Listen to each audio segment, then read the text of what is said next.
모든 것이 가능하다. 챕터 4. 채찍과 돌.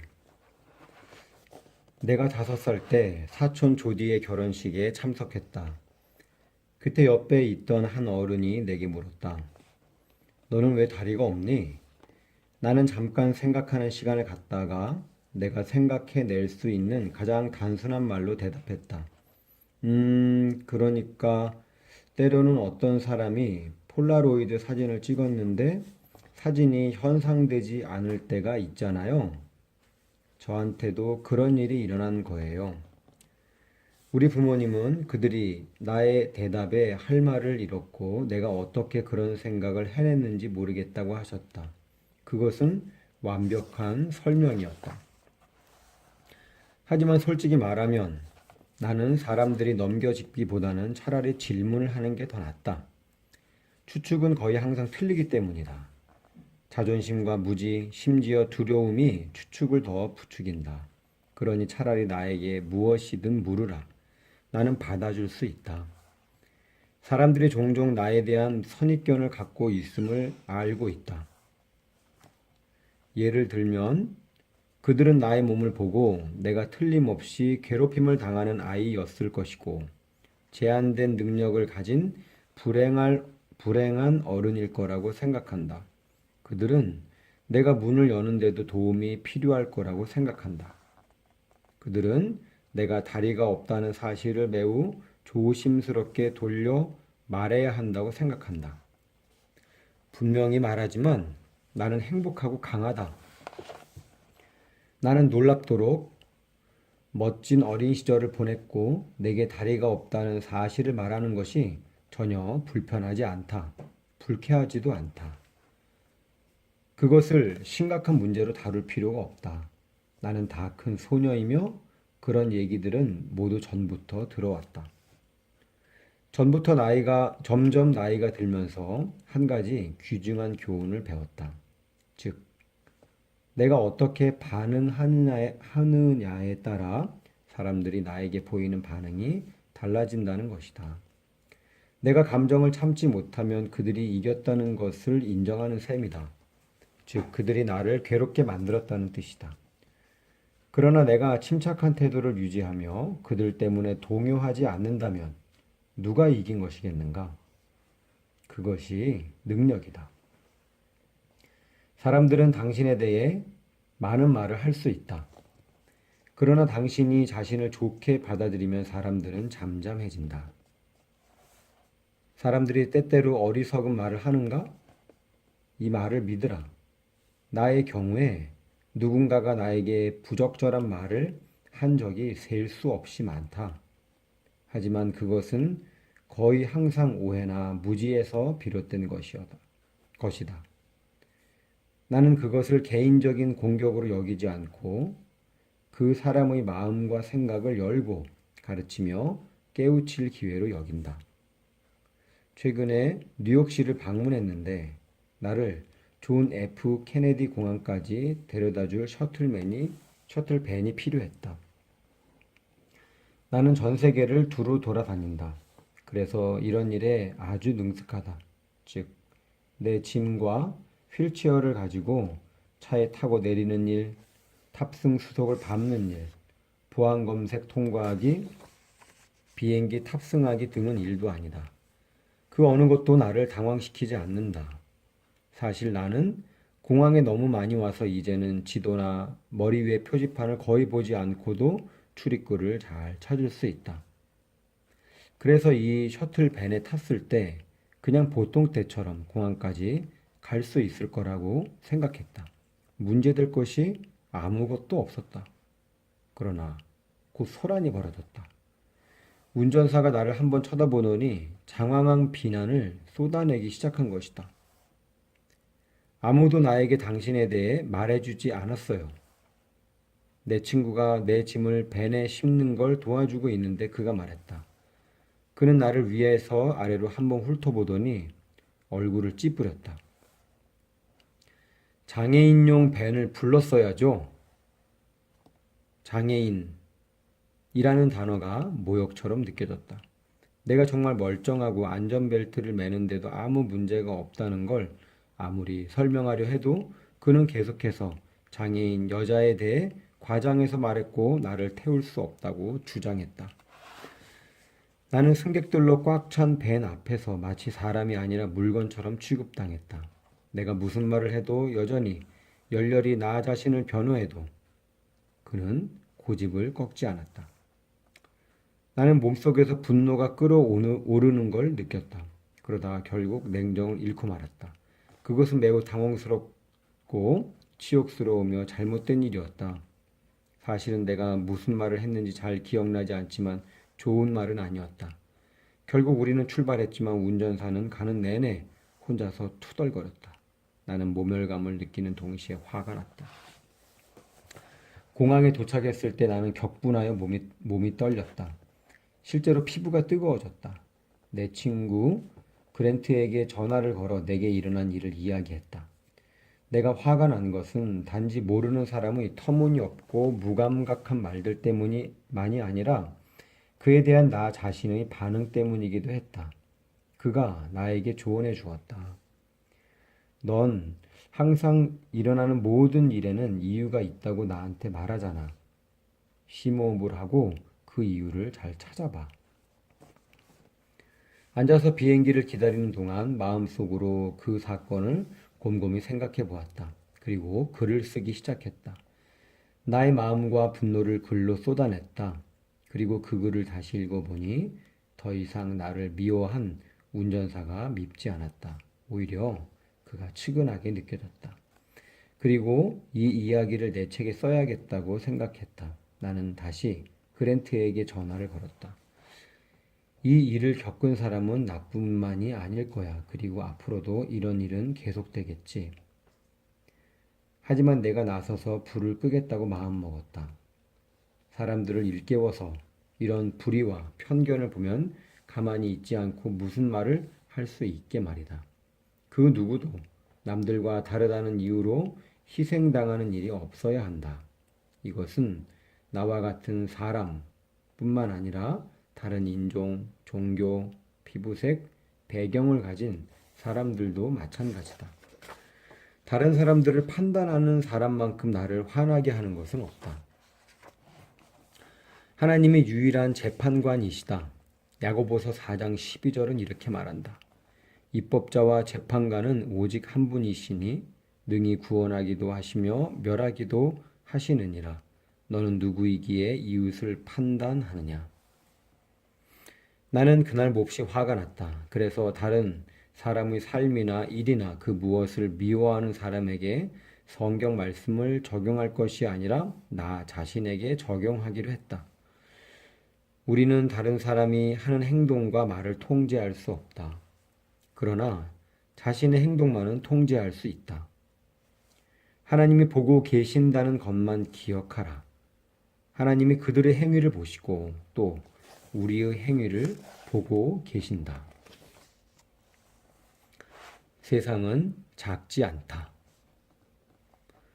고등학교를 마친 후 많은 친구들이 대학에 갔지만 나는 플로리다주 올랜도에 있는 디즈니 컬리지 프로그램에 참여하기로 했다. 그때 나는 여전히 패션 스쿨에 가겠다는 의지가 확고했다. 그래서 이 일이 경력을 쌓고 돈을 벌고 나의 작은 도시를 벗어나 독립할 수 있는 좋은 기회로 보였다. 나는 우리 동네를 사랑했지만 그보다 더 넓은 세상을 바라보았다. 남은 생애 동안 한 동네에서만 살고 싶지는 않았다. 생각만 해도 숨이 막히는 것 같았다.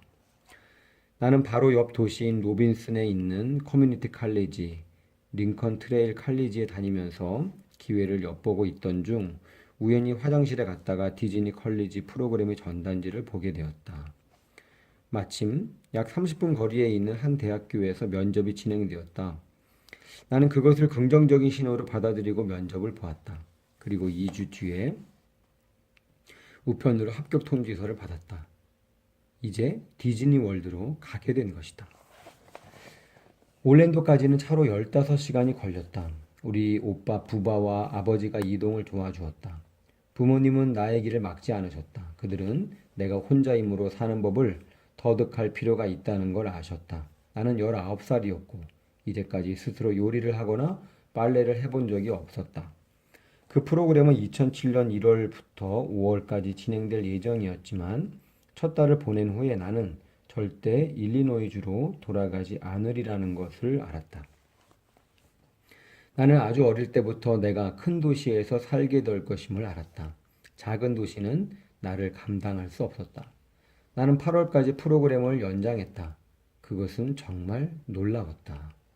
전 세계의 여러 나라에서 온 많은 사람들이 있었다. 한 번도 들어본 적이 없는 언어들도 들렸다.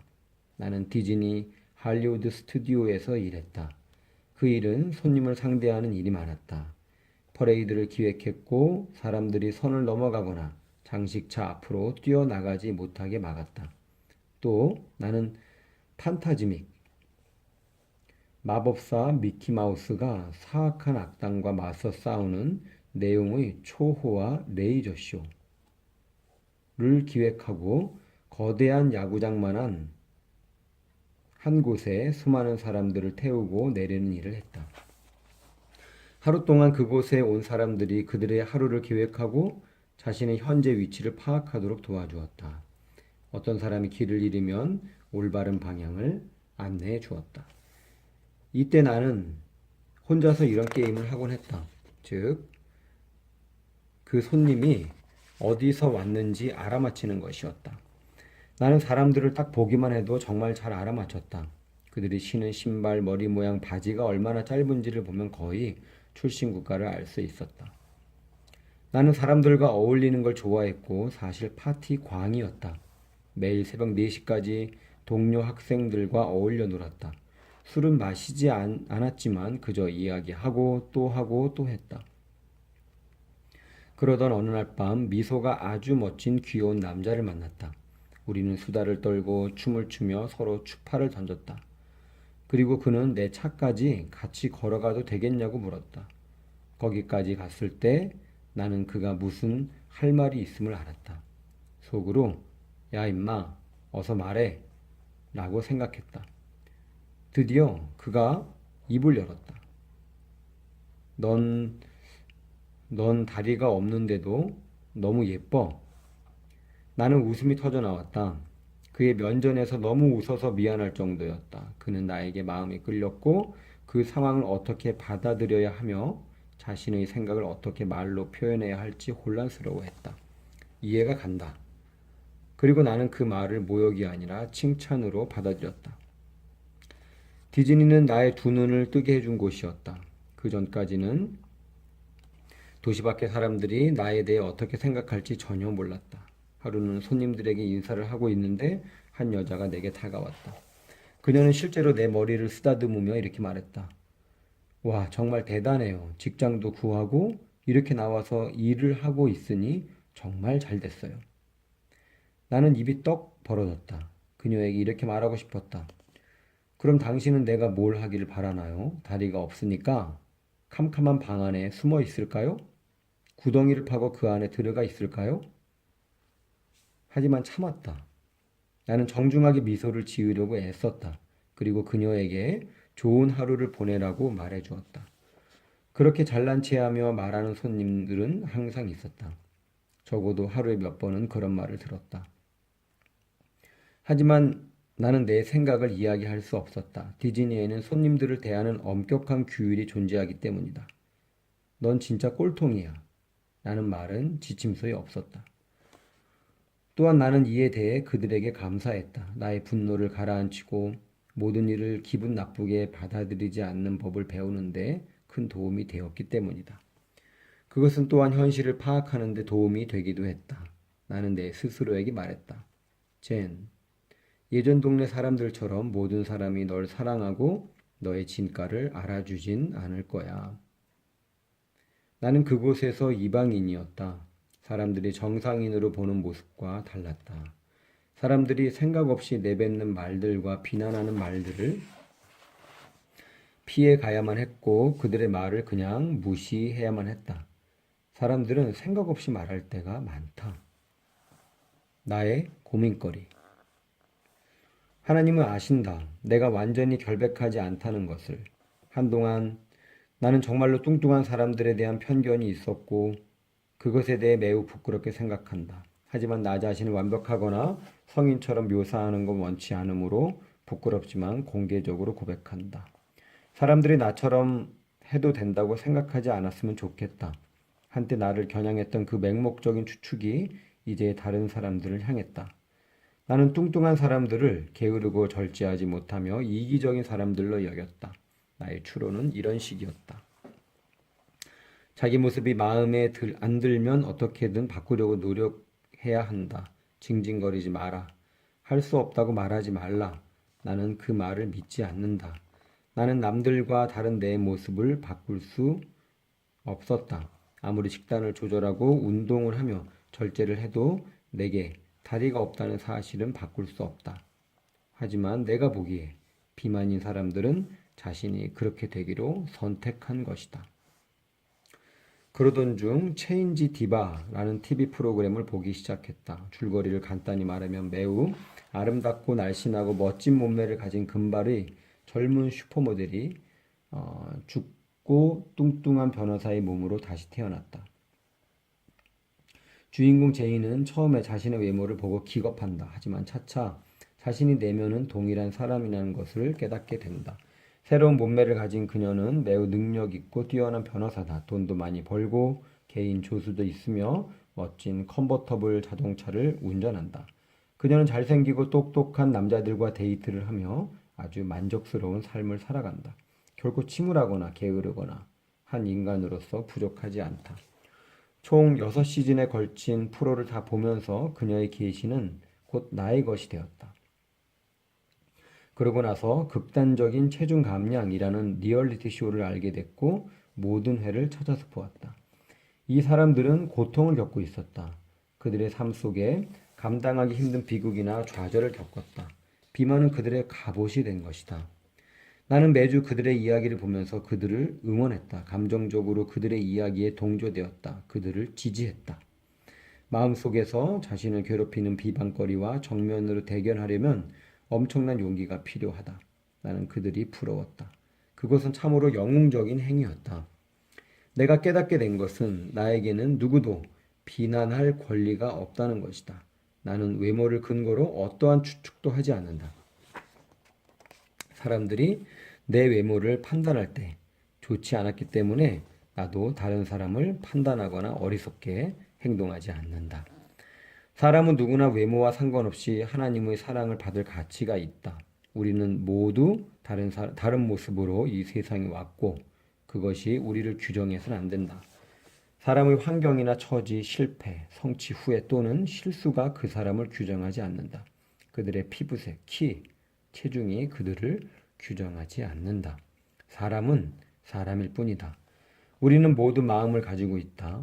감정과 느낌을 가지고 있다. 모두 사랑과 용납과 용서를 갈구한다. 비만인 사람들을 비난할 때 나는 인정하고 싶지 않지만 공항 셔틀 밴 운전사와 비슷하게 행동하고 있었던 것이다. 하지만 우리는 모두 본질적으로 인간이며 한두 번 판단할 뿐만 아니라 몇 번이고 반복해서 이를 그르칠 수 있는 존재다. 우리 모두가 그렇듯이 추측하고 짚을 때는 우리의 개인적인 신념과 편견이 우리의 사고방식에 어떤 영향을 끼치는지를 인식하지 못한다. 그러면 왜 우리는 추측하고 판단하는 걸까? 그것이 쉽기 때문이다. 그것이 사실이 아닐 때도 사실처럼 느껴지기 때문이다. 우리는 사실을 보고 듣는 대신 자기가 보고 싶은 대로 보고 듣고 싶은 대로 듣는 경향이 있다. 사람들은 질문하거나 이해하려는 용기가 없기 때문에 넘겨짚는 것이다. 우리는 서로 안다고 생각하지만 사실은 우리 자신에게 알 기회를 주지 않는다. 우리가 남을 판단할 때는 그들과 접속할 기회를 놓치는 것이다. 또한 그것이 나에게는 가장 큰 비극이다.